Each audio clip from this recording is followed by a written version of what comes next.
I'm Dan Galusha, and welcome to another edition of Shoot and Plank. Hey, we're back here at our axe and knife throwing range in the backyard, so you know what we're going to be doing, throwing knives and axes. But what I'm going to do is lately I've been doing quite a few shorts with this. I've been doing a lot of underhand throws.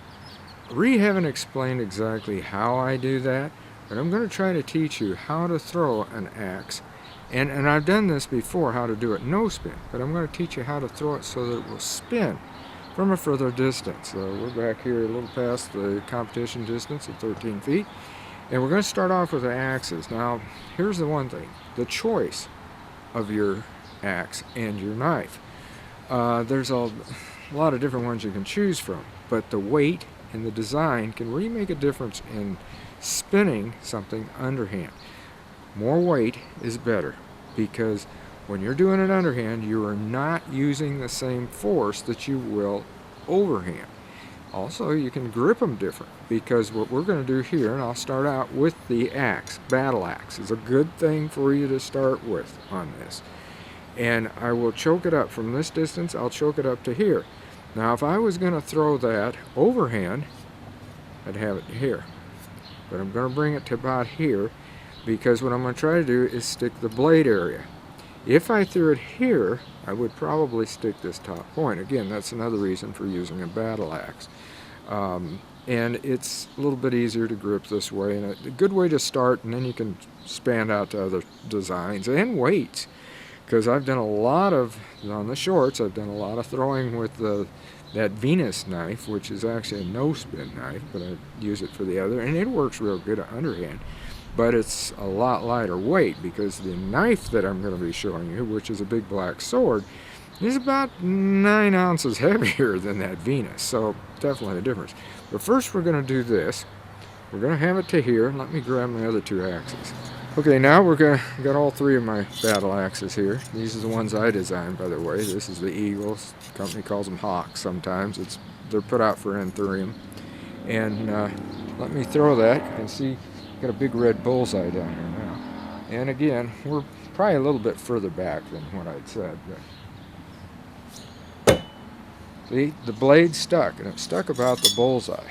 Again, I'm choked clear up to here, and I do it real easy. I don't do it hard. Just like that, you just almost like you're pitching horseshoes with it. Just like that. That's all you do. As you'll notice, it looks like it kind of goes in slow motion because you can almost see that spin as you go along. I'll do it again here to show you. Okay, we got them back again.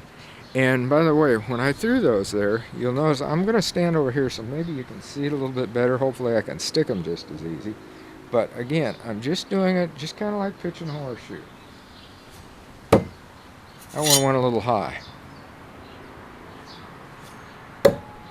That one didn't do too bad, but you can actually see the rotation of it.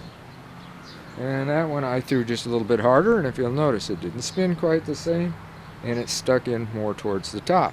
But that's what you can do, and again, that's why I say start out with something like a battle axe. A Templar axe is very good too. Those are put out by Cold Steel, but these are my anthuriums, and I really enjoy throwing those. So next we're going to go to the knives. Okay, we're going to go with knives now. I've selected a little bit different one than what I'd planned on. These are what they call Pro Balance Sport. They're put out by Cold Steel. They're a very, very good overhand throwing knife. And I'm going to use them about right here for underhand. You need good sharp points on knives, as you do with anything when you want to stick it, especially underhand throwing. I've talked about that before. And these do need sharp just a little bit from hitting one another and what have you. We're going to try to right about here, and about the same thing as we did with the axes. You can see it's stuck, but again, that point, it did not hold it. So I got to give it a little bit more of a throw. There I threw it a little bit too hard, so it overspun it and it hit this way. So we're going to try it again. We're going to try this again. As you can see, I overcompensated. The other one, it stuck. This, when I just did it a little bit too hard, it just went too much upward this way. Now see, you got to be just at the right pitch. Just like that. Almost like, again, pitching horseshoes. Just like that. They all stuck. They didn't hit any bullseyes, but I just want them to stick this time.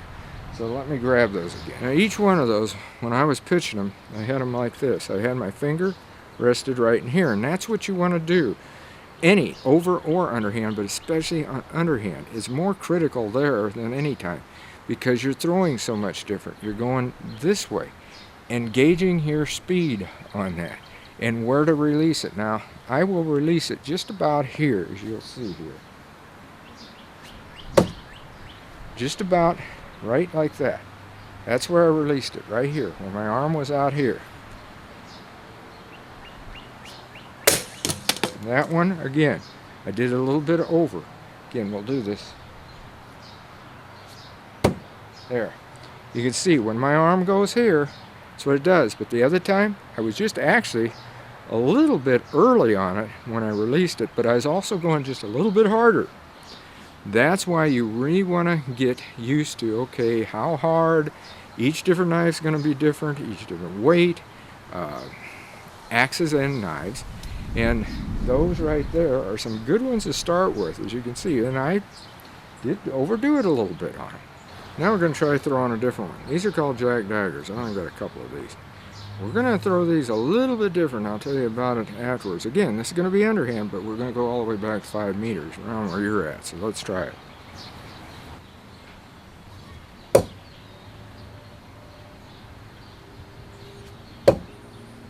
Okay, we got them in there. Now I'll show you how I actually gripped them. I put my arm forward. I don't know if you can see my arm or not because I was just right there behind you.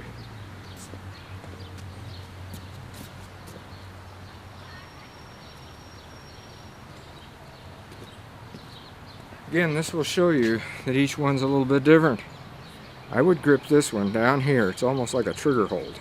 And I'd grab it just like this. And I'd do it just like I was going to rip in and plunge the knife into the target rather than throw it at the target. So the knife was actually going at that target just as if I was going to stick it. So that's what you do with these. These are different. Like I said, these are the jack daggers. And they're just a different knife. That's all there is to it. They're heavy. They're about 15 ounces. Good knife for overhead spinning, without a doubt. Extremely sharp on these edges. And as you can see, they're a little bit worn and battled from hitting one another and what have you, but they're still really good knives. And again, all the things that we've thrown here, each one, as I've shown you, is a little bit different, but you still got that basic horseshoe pitch that you're doing on them. You have to adjust your hand to the handle. Each one has a little bit different quirk to it. Just learn it and you're going to be able to do it. Don't think though that you're going to hold every knife the same way. Some you might hold this way, some this way, and in this case you're going to hold it this way. So they're just different. That's all there is to it. So as I said, just use the basics I've shown you. Take each knife carefully. Go with the heaviest knife or axe, whatever, that you can actually throw in most cases. Good points, good edges, and you should be able to throw underhand pretty good. Oh, by the way, these are what's called Sure Balance. They're another cold steel knife.